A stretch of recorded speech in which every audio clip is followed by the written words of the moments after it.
हरिओम तत्सत। व्यक्ति जीवन में दुखी क्यों है?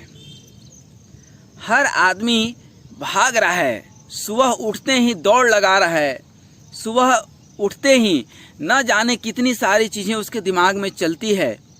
और कई व्यक्ति की तो स्टेटस उसके स्टेटस से ही पता चल जाता है कि किस लायक है, क्या सोचता है। आदमी भाग रहा है, कहाँ भाग रहा है उसको खुद नहीं पता है। दौड़ लगा रहा है, अपनी ऊर्जा जो है वो खपा रहा है, लेकिन कहाँ खर्च कर रहा है?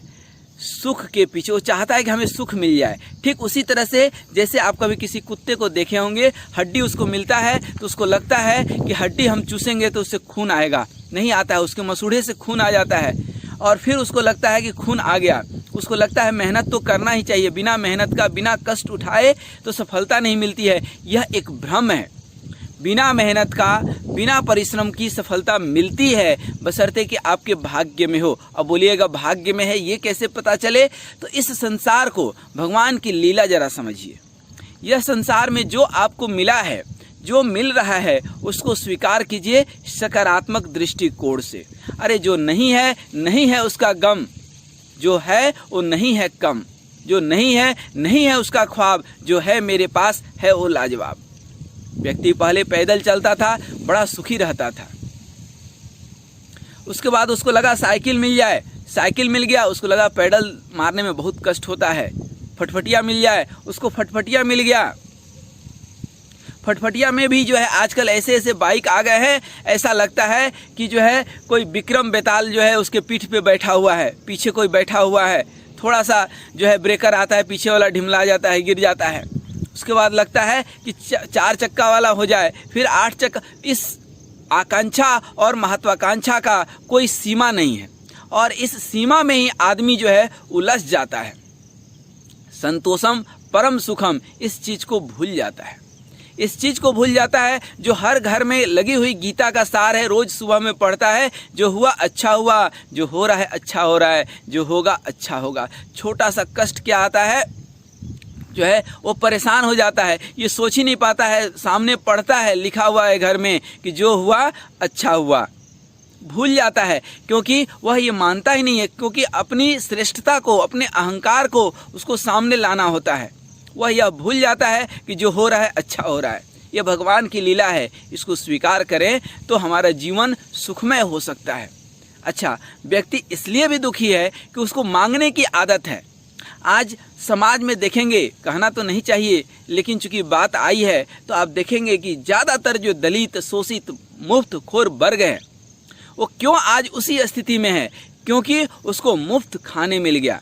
और हमारे संविधान निर्माताओं ने, हमारी धर्मनिरपेक्ष सरकारों ने भी कभी कोशिश नहीं की कि आपका स्तर उठे, इन लोगों की स्तर उठे। ये मुफ्त में राशन दे देंगे, मुफ्त में पढ़ाई दे देंगे, मुफ्त में नौकरी दे देंगे, सब कुछ दे देंगे। क्या संविधान है? सब कुछ दे देंगे, लेकिन आपको अपने जीवन में तरक्की नहीं करने देंगे। आपको अपने एहसानों के तले जो है दाबे रहेंगे, और इसीलिए व्यक्ति अपने को उन्नत और समुन्नत नहीं कर पाता है। व्यक्ति जीवन में उठ नहीं पाता है। कई बार मैं बोलता हूँ कि आपको 9 ग्रह अच्छे हों, लेकिन जीवन में परिग्रह आ गया, काम और लोभ आ गया, तो जीवन में कभी आप उठ नहीं पाएंगे। मांगने वाला हर व्यक्ति, चाहे वो कितना भी आपको लगे अमीर है आर्थिक दृष्टिकोण से, लेकिन वह गरीब ही है। भगवान के मंदिर में लोग जाकर के 2 हाथ से मांगते हैं। क्या मांगते हैं? जो भी मांगते हों, देने वाले के तो लाखों हाथ है, लाखों हाथ से दे सकता है। एक बार एक लकड़हारा कहीं जंगल में लकड़ी काट रहा था, गौतम बुद्ध मिले। उन्होंने कहा कि तुम लकड़ी क्यों काट रहे हो रोज़ रोज़? थोड़ी सी आगे बढ़ जाओ, चंदन की लकड़ी मिलेगी, उसको मार्केट में बेच करके, और एक दिन बेच लोगे तो कई दिन तुम्हारा काम चलेगा। आगे गया, चंदन की लकड़ी मिली, काट करके लाया, फिर 1 महीने के बाद आया। गौतम बुद्ध बोले कि क्यों परेशान होते हो हर महीने?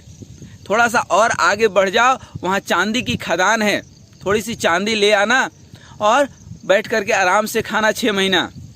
ऐसा ही उसने किया। फिर 6 महीने के बाद आया। गौतम बुद्ध बोले कि तुम क्यों परेशान होते हो, हर 6 महीने पे आते हो, आगे बढ़ो, सोने की खदान है। सोने के खदान में गया, सचमुच मिल गया। अब उसको शक होने लगा कि इस व्यक्ति के पास इतनी जानकारी है, खुद क्यों नहीं ले लेता है। फिर एक बार आया, गौतम बुद्ध बोले कि हर साल क्यों आ जाते हो, आगे बढ़ो, हीरा का खदान है।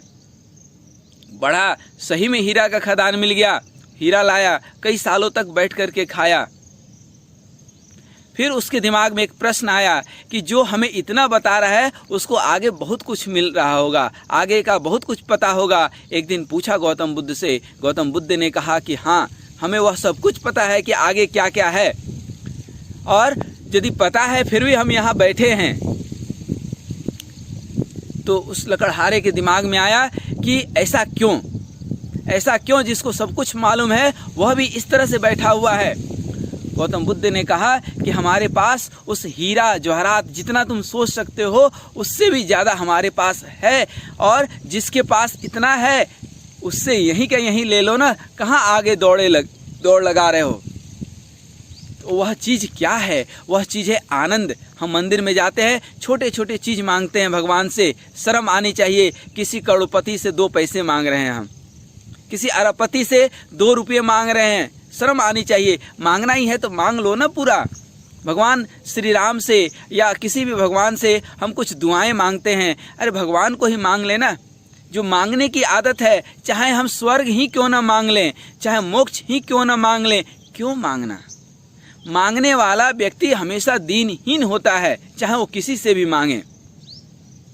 और कहते हैं ना, बिन मांगे जो है मोती मिले, मांगे मिले न भीख। हम कई बार भगवान से मांगते रहते हैं, हम अपने कष्ट निवारण के लिए, रोग निवारण के लिए भगवान से प्रार्थना करते हैं, और कई बार हो जाता है तो अटल श्रद्धा हो गई, नहीं हुआ तो फिर हम बिखर जाते हैं, टूट जाते हैं। तो ये मांगना ही जो है असली जो है दोष है। परिग्रह सबसे बड़ा दोष माना गया है। लोभ और लगातार मांगते रहने की जो इच्छा है वह है तृष्णा। यह तृष्णा हमारी जो है कभी शांत नहीं होती है। मन है कि मानता नहीं। मन को थोड़ा समझाइए, थोड़ा सा संतोषम परम सुखम का उसको सार समझाइए, तो जीवन में जहाँ हैं वहीं पे आप सुख समृद्धि कर सकते हैं। जीवन में अनवरत विकास जरूरी है। कहते हैं ना, जीवन के 5 तत्व हैं, गाय, गंगा, गौरी, गीता और गति, प्रोग्रेस। अंतिम वाला ध्यान दीजिए, गति मतलब प्रोग्रेस। तो जीवन में प्रोग्रेसिव रहिए, लेकिन लालच के दृष्टिकोण से नहीं, लोभ के दृष्टिकोण से नहीं। जीवन में जो मिला है उसमें आनंदित रहते हुए अनवरत प्रयास करना है आगे बढ़ने का, लेकिन लोभ और लालच से नहीं। जीवन में जब लोभ और लालच मांगने की जो है आदत आ गई तो जीवन में कभी हम आगे नहीं बढ़ पाते हैं। जीवन में कभी आगे नहीं बढ़ पाएंगे। यदि हम भगवान से भी कुछ मांगते हैं, चाहे वह प्रेम ही क्यों न मांगे, स्वर्ग ही क्यों नहीं मांगे, मोक्ष ही क्यों नहीं मांगे, मांगने वाला हमेशा दीनहीन ही रहता है। तो हम निस्वार्थ भाव से किसी से भी प्रेम करें, किसी से लालच से प्रेम न करें। मार्केट में जाते हैं, दुकानदार सलामी ठोकता है, सब्जी वाला प्रणाम करता है, कोई नमस्कार करता है, तो वह सब कहीं ना कहीं किसी स्वार्थ बस वो प्रेम है, वह वस्तुतः प्रेम है नहीं। ज़्यादातर सगे संबंधी, रिश्तेदार, मित्र, ये सब कहीं ना कहीं किसी लालच से, किसी स्वार्थ से प्रेम करते हैं। वह प्रेम वस्तुतः प्रेम है नहीं। प्रेम तो केवट का है, वहाँ प्रेम का दर्शन है, प्रेम का प्रदर्शन नहीं है। समाज में ज़्यादातर लोग प्रेम का दर्शन नहीं, प्रेम का प्रदर्शन करते हैं। वह दिखाते हैं कि हम तुमसे प्यार करते हैं। हालांकि आज कलयुग में तो ज़्यादातर वासना को ही, शारीरिक आकर्षण को ही लोग प्रेम समझ लेते हैं, जबकि वह प्रेम वस्तुतः है नहीं। प्रेम वो समझ ही नहीं पाते हैं कि प्रेम क्या है। प्रेम तो 2 अंतरात्माओं का मिलन है। जहाँ प्रेम होता है वहाँ व्यवहार स्वभावतः खत्म हो जाता है।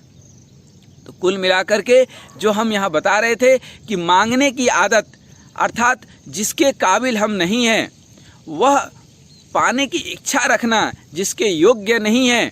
आज समाज में सारी दिक्कत इसलिए है कि अयोग्य लोग योग्य पदों पर बैठे हुए हैं, और जब अयोग्य लोग योग्य पद को प्राप्त कर जाते हैं, बिना मेहनत का लोगों को धन मिल जाती है, बिना मेहनत की जब सफलता मिल जाती है तो प्रायः 3 चीज़ और मुफ्त में मिल जाती है: आलस्य, अहंकार और आत्म प्रशंसा की भूख।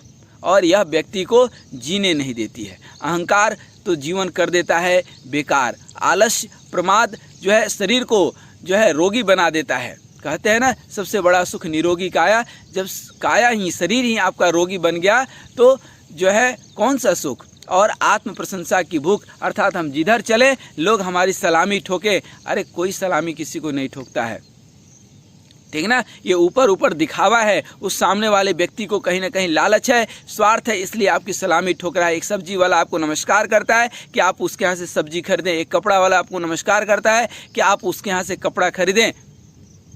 यदि आप उसके यहाँ से खरीदते नहीं हैं तो आपको क्यों नमस्कार करेगा। तो कहीं ना कहीं आदमी समाज में, एक व्यवहारिक जीवन में इस तरह से कुछ जुड़ा हुआ है।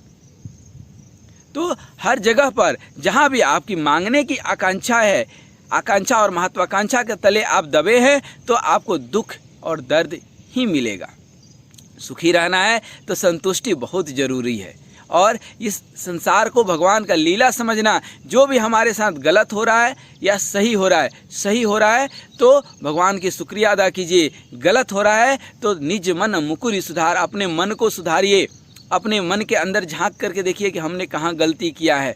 उस गलती के लिए भगवान को दोषी मत ठहराइए, लेकिन जीवन में कुछ अच्छा होता है तो भगवान का शुक्रिया अदा कीजिए, जीवन जीने का कुछ ऐसा अंदाज रखिए, और जो है फालतू लोगों को नज़रअंदाज रखिए, जीवन सुखमय हो जाएगा। हरि ओम तत्सत, हरि ओम तत्सत, हरि ओम।